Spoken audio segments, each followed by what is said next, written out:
ಕಾರವಾರದ ಕಾಳಿ ನದಿ ಸೇತುವೆ ಕುಸಿದಂತಹ ಸಂದರ್ಭದಲ್ಲಿ ಚಾಲಕ ಲಾರಿಯ ಸಮೇತ ಬಿದ್ದು ಲಾರಿಯ ಮೇಲೆ ಕುಳಿತುಕೊಂಡಿದ್ರು. ಈ ಸಂದರ್ಭದಲ್ಲಿ ಅವರನ್ನ ರಕ್ಷಣೆ ಮಾಡಿದ್ದು ಮೀನುಗಾರರು ಹಾಗೂ ಕರಾವಳಿ ಕಾವಲು ಪಡೆಯ ತಂಡ. ಬಾಲಮುರುಗನ್ ಅವರನ್ನ ರಕ್ಷಣೆ ಮಾಡಿ ಪ್ರಾಣ ಉಳಿಸಿದ್ರು. ಯಾರೆಲ್ಲ ಲಾರಿ ಚಾಲಕನನ್ನ ರಕ್ಷಣೆ ಮಾಡಿದ್ರು, ಹೇಗೆ ರಕ್ಷಣೆ ಕಾರ್ಯ ಮಾಡಿದ್ರು ಅನ್ನೋದಕ್ಕೆ ಸಂಬಂಧಪಟ್ಟ ಹಾಗೆ ನಮ್ಮ ಪ್ರತಿನಿಧಿ ನವೀನ್ ಸಾಗರ್ ಜೊತೆಗೆ ಮಾತನಾಡಿದ್ದಾರೆ, ನೋಡೋಣ.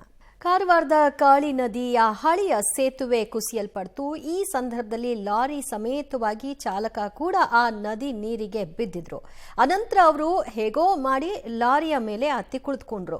ಅವ್ರನ್ನ ಯಾರು ಸೇಫ್ ಮಾಡ್ತಾರೆ? ಆಗ ಬಂದವರೇ ಮೀನುಗಾರರು ಮತ್ತು ಕರಾವಳಿ ಕಾವಲು ಪಡೆ. ಅವರೇನು ಹೇಳ್ತಾರೆ ನೋಡಿ. ಬರುವಂತಹ ಕಾಳಿ ಬ್ರಿಡ್ಜ್ ಒಂದು ಭಾಗದಲ್ಲಿ 3 ಕಡೆ ಕುಸಿತವಾಗಿರುವಂಥದ್ದು ನೀವು ನೋಡ್ಬೋದು. ಈ ಭಾಗದಲ್ಲಿ ಒಂದೆಡೆ ಈ ಭಾಗದಲ್ಲಿ ಕುಸಿತ ಆಗಿರುವಂಥದ್ದು, ಮತ್ತೊಂದೆಡೆ ಇದೇ ಭಾಗದಲ್ಲಿ ಲಾರಿಯೊಂದು ಸಿಲುಕಿತ್ತು.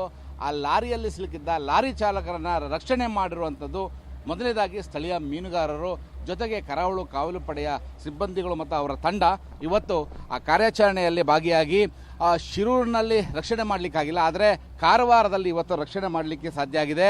ಅವರನ್ನು ಜೀವಂತವಾಗಿ ಕರೆತಂದು ಯಾವುದೇ ಹಾನಿಯಾಗದಂತೆ ನಿಜವಾಗ್ಲೂ ಅಂತಲೇ ಹೇಳಬೇಕು, ನಮ್ಮ ಪಬ್ಲಿಕ್ ಹೀರೋಗಳು ಅಂತಲೇ ಹೇಳಬೇಕು. ಯಾಕಂದರೆ ಇವರು ಸಮಯಕ್ಕೆ ಸರಿಯಾಗಿ ಹೋಗದೇ ಇದ್ದಿದ್ದರೆ ಭಾಳ ಸಂಕಷ್ಟ ಆಗ್ತಾ ಇತ್ತು. ಆತ ನೀರಿನಲ್ಲಿ ಮುಳುಗಿ ಸಾವನ್ನಪ್ಪಿದ್ದ. ಆದರೆ ಈ ಸ್ಥಳೀಯ ಮೀನುಗಾರರು ಮತ್ತು ಕರಾವಳಿ ಕಾವಲು ಪಡೆಯ ಒಂದು ಸಿಬ್ಬಂದಿಗಳು ಏನಿದ್ದಾರೆ ಅವರು ಮಾಡಿದಂತಹ ಸಾಹಸ ಇವತ್ತು ನಿಜವಾಗ್ಲೂ ಮೆಚ್ಚಬೇಕಾಗಿದೆ. ಅವರನ್ನು ನಾನು ಮಾತಾಡಿಸ್ತೇನೆ. ಮೊದಲನೇದಾಗಿ ಮೀನುಗಾರರನ್ನು ಮಾತಾಡ್ತೇನೆ. ಯಾಕೆಂದರೆ ಇವರ ಒಂದು 5 ಜನರ ತಂಡ ಇವತ್ತು ಇವರನ್ನೆಲ್ಲ ರಕ್ಷಣೆ ಮಾಡಲಿಕ್ಕೆ ಕಾರಣ ಆಯಿತು. ಅದರ ಜೊತೆಗೆ ಕರಾವಳಿ ಕಾವಲು ಪಡೆಯೂ ಕೂಡ ಕಾರಣವಾಗಿರುವಂಥದ್ದು. ಕರಾವಳಿ ಕಾವಲು ಪಡೆ ಈ ಭಾಗದಲ್ಲಿ ನಿಶ್ಚಲ್ ಕುಮಾರ್ ಅವರು CPI ಆಗಿರುವಂಥದ್ದು, ಅವರು ಕೂಡ ಈ ಭಾಗದಲ್ಲೇ ಇಲ್ಲಿದ್ದಾರೆ. ಆದರೆ ಈಗ ಮೊದಲನೇದಾಗಿ ನಾವು ಮೀನುಗಾರರನ್ನು ಮಾತಾಡ್ತೇನೆ. ಯಾಕಂದರೆ ಅವರು ತಕ್ಷಣ ಅಲ್ಲಿ ಎಲ್ಲ ಮಾಹಿತಿಯನ್ನು ಕರಾವಳಿ ಕಾವಲು ಪಡೆಗೆ ನೀಡಿರುವಂಥದ್ದು. ಸರ್, ಎಷ್ಟೊತ್ತಿಗೆ ಗೊತ್ತಾಯಿತು, ಹೇಗೆ?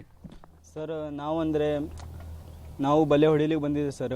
ಆವಾಗ ನಮಗೆ ಆವಾಜ್ ಬಂತು ಸರ್ ದೊಡ್ಡದಾಗಿ. ನಾವು ಏನು ಅನ್ಕೊಂಡ್ರಿ ಸರ್, ಹಂಚಿನ ಮೇಲೆ ಏನು ಬಿತ್ತಂತ ಇದು ಮಾಡ್ಕೊಂಡಿದ್ದು. ಆಮೇಲೆ ಸರ್ ಯಾರು ನಮ್ಗೆ ಫೋನ್ ಮಾಡಿ ಕರೆದಿದ್ರು, ಹಿಂಗೆ ಇದು ಇಲ್ಲ ಆಯ್ತಂತ. ಆಮೇಲೆ ನಾವು ಬಲೆ ಹೊಡೆದಿದ್ದು ಸರ್, ಅದು ಹೇಳಿರಲಿಲ್ಲ. ಫಸ್ಟ್ ಏನಾಗಿದೆ ಅದು ನಾವು ಎಲ್ಲ ಕಂಡೀಷನ್ ನೋಡಿದ್ರಲ್ಲ ಸರ್. ಆಮೇಲೆ ಅದು ಲಾರಿ ಮೇಲೆ ಮೇಲಿಂದ ಹೇಳಿದ್ರಲ್ಲ ಸರ್, ಅಲ್ಲಿ ಮೇಲಿಂದ ಏನು ಹೇಳ್ದು ಸರ್, ಓಕೆ ಲಾರಿ ಮೇಲೆ ಯಾರು ಇದ್ದಾರೆ ಅಂತ ಹೇಳಿದ್ರು ಸರ್. ಆಮೇಲೆ ಲಾರಿ ಮೇಲೆ ಇದ್ದಾರಂತ ಹೇಳಿದ್ದು ಅದು ನಾವು ಬಲೆ ಹೇಳಿಲ್ಲ ಸರ್. ಆಮೇಲೆ ಹಂಗೆ ದೋಣಿ ದುಕ್ಕೊಂಡು ಸರ್, ಪೊಲೀಸರು 2 ಮಂದಿ ತೊಗೊಂಡು ಸರ್ ನಾವು ಹೋದ್ರು. ಆಮೇಲೆ ಅವರಿಗೆ ತೊಗೊಂಡು ಸರ್. ನೀವು ಪ್ರತಿದಿನ ಏನು ನೀರಿನ ಮೀನುಗಾರಿಕೆಗೆ ಹೋಗೋರು ಹೇಗೆ? ಹಾಂ ಸರ್, ಪ್ರತಿದಿನ ಅಂದರೆ ನಮ್ಮದೇ ಎಲ್ಲೇ ಸರ್ ಮೀನುಗಾರರೇ ನಾವು ಸರ್. ಅದಕ್ಕೆ ನೈಟಿಗೆ ಬೆಳಗ್ಗೆ ಯಾವಾಗಲೂ ಇದು ಮಾಡಲಿಕ್ಕೆ ಹೋಗ್ತಾರೆ ಸರ್. ಇವತ್ತು ನೈಟಿಗೆ ಬಂದಿದ್ದೆ. ಅವನು ಅದು ಗುಡ್ ಲಕ್ ಸರ್, ನಾವು ಬಂದಿದ್ದೆ ಅಂತ ಅದೇ ಟೈಮಿಗೆ. ಮತ್ತು ನಾವು ಹೆಲ್ಪ್ ಮಾಡೋದು ನಾವು ಅದೇ ಟೈಮಿಗೆ ಯೋಜನೆ ಮಾಡಿದೆ ಇವನಿಗೆ ಯಾವ ಥರ ರೆಸ್ಕ್ಯೂ ಮಾಡಲೇಬೇಕು ಅಂತ. ಅದಕ್ಕೆ ನಮಗೂ ಇವೊಂದು ಟೀಮ್ ಸಿಕ್ಕಿದ್ದು, ಕರಾವಳಿ ಪೊಲೀಸಿಂದು ಟೀಮ್ ಸಿಕ್ತು. ಅದಕ್ಕಾಗಿ ಅದು ಒಂದು 2 ಮಂದಿ ಹೇಗೆ ರಕ್ಷಣೆ ಮಾಡಿದ್ರೆ ಎಲ್ಲೇ ಬಿದ್ದಿದೆ ಅದು ಈ ಭಾಗದಲ್ಲಿ ನೀವು ನೋಡಬಹುದು. ಯಾವ ಭಾಗದಲ್ಲಿದೆ ಅಂತ ಹೇಳಿ ಹೇಳಿ ಸರ್, ಎಲ್ಲಿ ಏನಾಗಿದೆ? ಇಲ್ಲಿ ಇವತ್ತು ಹೈ ವಾಟರ್ ಅಲ್ಲ ಸರ್, ಅದಕ್ಕಾಗಿ ಅದು ಲಾರಿ ಒಳಗಡೆ ಹೋಗಿದ್ದಾನೆ ಸರ್. ಲೋಟ್ ಒಟ್ಟಿಗೆ ಕಾಣ್ತದೆ. ನೀವು ಹೇಗೆ ಎಲ್ಲಿ ಅದರ ಸ್ಥಿತಿ ಹೇಗಿತ್ತು? ಅದರ ಸ್ಥಿತಿ ನೋಡಿದ್ರೆ ಸರ್ ಭಯಂಕರ ಸ್ಥಿತಿ ಇತ್ತು. ಕರೆಂಟ್ ಬಿ ಬಹಳ ಜೋರಿತ್ತು ಸರ್.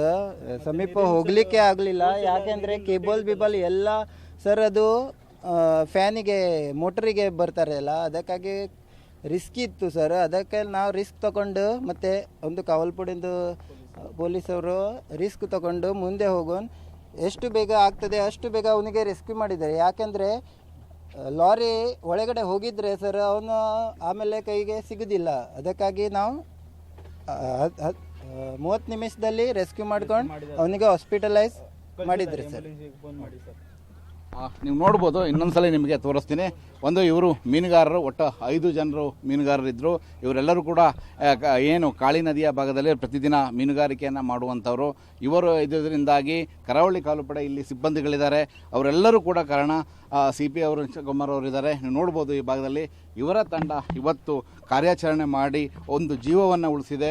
ಏನಾದರೂ ಬೆಳಗ್ಗೆ ಏನಾದರೂ ಈ ಥರ ಘಟನೆ ಏನಾದರೂ ಆಗಿದ್ದರೆ ಎಷ್ಟು ಸಾವು ಆಗ್ತಿತ್ತು ಅಂತ ಖಂಡಿತವಾಗಿ ಹೇಳಲಿಕ್ಕೆ ಸಾಧ್ಯ ಆಗಲ್ಲ. ಇವತ್ತು ಇವರ ಸಾಹಸಕ್ಕೆ ನಿಜವಾಗ್ಲೂ ನಾವು ಮೆಚ್ಚುಗೆ ವ್ಯಕ್ತಪಡಿಸಲೇಬೇಕಾಗುತ್ತೆ.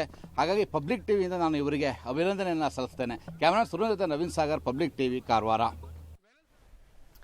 ಕೆ ರಿಯಲ್ ಟೈಮ್ನ ಹೀರೋಗಳಿವರು, ಇಲ್ಲ ಅಂದಿದ್ರೆ ಆತನ ಪ್ರಾಣಾಪಾಯ ಆಗುವಂತಹ ಚಾನ್ಸಸ್ ಇತ್ತು. ಕೇವಲ 30 ನಿಮಿಷದಲ್ಲಿ ಹೇಗೆ ರೆಸ್ಕ್ಯೂ ಮಾಡಿದ್ವಿ ಅನ್ನೋದನ್ನ ಅವರು ವಿವರಿಸ್ತಾ ಇದ್ರು. ಅಲ್ಲಿ ಒಂದಷ್ಟು ಕೇಬಲ್ಗಳಿದೆ, ಕರೆಂಟ್ ಶಾಕ್ ತಗಲಿದ್ರೆ ಏನು ಅನ್ನೋ ಆತಂಕ ಕೂಡ ಇತ್ತು. ಇಲ್ಲಿನ ಸ್ಥಳೀಯ ಪೊಲೀಸರ ನೆರವಿನೊಂದಿಗೆ ನಾವು ಅವ್ರನ್ನ ರಕ್ಷಣೆ ಮಾಡಿದ್ವಿ, ಅವ್ರನ್ನ ಆಸ್ಪತ್ರೆಗೆ ಶಿಫ್ಟ್ ಮಾಡೋ ಕೆಲಸವೂ ಕೂಡ ಆಯಿತು ಅಂತ ನೀವು ನೋಡ್ತಾ ಇದ್ರಿ ಸ್ಕ್ರೀನಲ್ಲಿ. ಆಲ್ಮೋಸ್ಟ್ ಲಾರಿ ಮುಳುಗಡೆ ಆಗಿದೆ. ಇನ್ನೊಂದು ಸ್ವಲ್ಪ ಸಮಯ ಅವರು ವೇಟ್ ಮಾಡಿದ್ರು ಕೂಡ ಅದು ಆತನನ್ನ ಸಂಪೂರ್ಣವಾಗಿ ನೀರಿಗೆ ಎಳ್ಕೊಳ್ಳೋ ಸಾಧ್ಯತೆ ಇತ್ತು. ಸದ್ಯ ಲಾರಿಯನ್ನ ಇನ್ನೂ ಕೂಡ ಹೊರತೆಗೆಯೋದಕ್ಕೆ ಆಗಿಲ್ಲ, ಕಾರಣ ಅಲ್ಲಿ ಪ್ರವಾಹದ ಅಬ್ಬರ ಆಗಿದೆ. ಆ ಭಾಗದಲ್ಲಿ ಕಾಣ್ತಾ ಇರುವಂಥದ್ದೇ ಲಾರಿ. ಯಾಕಂತಂದ್ರೆ ಈಗ ಹೈಟೆಡ್ ಇರೋದ್ರಿಂದಾಗಿ ಈ ಭಾಗದಲ್ಲಿ ಲಾರಿ ಅಡಿಭಾಗದಲ್ಲಿ ಮುಳುಗಿರುವಂಥದ್ದು. ಕಾಳಿಯ ನದಿ ನೀರು ಒಂದು ಕಡೆ ಸಮುದ್ರಕ್ಕೆ ಸೇರುವಂತಹ ಮಾರ್ಗ ಇದಾಗಿದೆ. ಈ ಭಾಗದಲ್ಲೇ ಈಗ ಲಾರಿ ಮುಳುಗಿರುವಂಥದ್ದು ನೋಡ್ಬೋದು. ಆ ಭಾಗದಲ್ಲಿ ಈಗ ಲಾರಿಯ ಮೇಲ್ಭಾಗವನ್ನು ಈಗ ರೋಪ್ನಿಂದ ಕಟ್ಟಿ ಹಾಕಿರುವಂಥದ್ದು. ಯಾಕಂತಂದ್ರೆ ನೀರಿನಲ್ಲಿ ತೇಲು ಹೋಗುವ ಸಾಧ್ಯತೆಗಳಿರ್ತವೆ. ಹಾಗಾಗಿ ಆ ಭಾಗದಲ್ಲಿ ಈಗ ರೋಪನ್ನು ಹಾಕಿ ಕಟ್ಟಿರುವಂಥದ್ದು. ಇನ್ನು ನಿಮಗೆ ಈ ಭಾಗದಲ್ಲಿ ಸೇತುವೆ ಕುಸಿದಂಥ ಪ್ರದೇಶವನ್ನು ನಾನು ನಿಮಗೆ ತೋರಿಸ್ತೀನಿ. ಯಾಕಂತಂದ್ರೆ ರಾಷ್ಟ್ರೀಯ ಹೆದ್ದಾರಿ 66 ಭಾಗದಲ್ಲಿ ನಿರಂತರವಾಗಿ ಒಂದು ಕಡೆ ಭೂಕುಸಿತ ಆದರೆ ಇದೀಗ ಸೇತುವೆಗಳು ಕುಸಿತ ಆಗ್ತಾ ಇದ್ದಾವೆ. ಯಾವ ರೀತಿಯಲ್ಲಿ ಸೇತುವೆ ಈ ಭಾಗದಲ್ಲಿ ಕುಸಿದೆ ಅಂಥೇಳಿ ಕಾರವಾರದಿಂದ ಗೋವಾಕ್ಕೆ ಮಾರ್ಗವನ್ನು ಕಲ್ಪಿಸುವಂತಹ ಈ ಹೆದ್ದಾರಿ ಏನಿದೆ ಈ ಭಾಗದಲ್ಲಿ 3 ಕಡೆ ರಸ್ತೆಯ ಮೇಲ್ಭಾಗದ ಚಾವಣಿ ಕುಸಿತಿರುವಂಥದ್ದು. ಜೊತೆಗೆ ಈ ಭಾಗದಲ್ಲಿರುವಂತಹ ಕಂಬಕ್ಕೂ ಕೂಡ ಡ್ಯಾಮೇಜ್ ಆಗಿರುವಂಥದ್ದು. ಈ ಭಾಗದಲ್ಲಿ ಹೊಸ ಸೇತುವೆ ಕೂಡ ಇತ್ತು, ಹಳೆ ಸೇತುವೆ ಇದೆ. 41 ವರ್ಷದ ಹಿಂದೆ PWD ಮಿನಿಸ್ಟರ್ ಆದಂತಹ ದೇವೇಗೌಡರು ಈ ಸೇತುವೆಯನ್ನು ಉದ್ಘಾಟನೆ ಮಾಡಿದ್ರು. ಆ ಸಂದರ್ಭದಲ್ಲಿ ಆದಂತಹ ಒಂದು ಸೇತುವೆ ಇವತ್ತಿನವರೆಗೂ ಕೂಡ ಬಾಳಿಕೆ ಬಂದಿತ್ತು. ಆದರೆ ನೀವು ನೋಡ್ಬೋದು ಇವತ್ತು ಯಾವ ರೀತಿಯಲ್ಲಿ ಈ ಭಾಗದಲ್ಲಿ ಕುಸಿದು ಬಿದ್ದಿದೆ ಅಂತೇಳಿ. ಜೊತೆಗೆ ಅಬ್ಬರದ ಮಳೆಯೂ ಕೂಡ ಮುಂದುವರಿತದೆ ಅಂತ ಹವಾಮಾನ ಇಲಾಖೆ ಹೇಳಿದೆ. ಅದರ ಜೊತೆಗೆ ಈಗ ಇಡೀ ಜಿಲ್ಲೆಯಾದ್ಯಂತ ಅದರಲ್ಲಿಯೂ ಪಶ್ಚಿಮ ಘಟ್ಟ ಭಾಗದಲ್ಲಿ ಗುಡ್ಡ ಕುಸಿತ ಆಗ್ತಾ ಇದೆ. ಜೊತೆಗೆ ರಾಷ್ಟ್ರೀಯ ಹೆದ್ದಾರಿ ಚಲಿಸುವ ಹೆದ್ದಾರಿ ಕಾಮಗಾರಿ ನಡೆದಿರುವ ಸ್ಥಳಗಳಲ್ಲಿಯೇ ಇವತ್ತು ಸೇತುವೆಗಳು ಕುಸಿತಾ ಇರುವಂಥದ್ದು. ಉತ್ತರ ಕನ್ನಡ ಜಿಲ್ಲೆಯ ಭಾಗದ ಜನ ಕೆಂಡವನ್ನು ಮಡಿಲಲ್ಲಿ ಹಿಡ್ಕೊಂಡು ಜೀವನ ಸಾಗಿಸುವಂತಹ ಪರಿಸ್ಥಿತಿ ಎದುರಾಗಿರುವಂಥದ್ದು.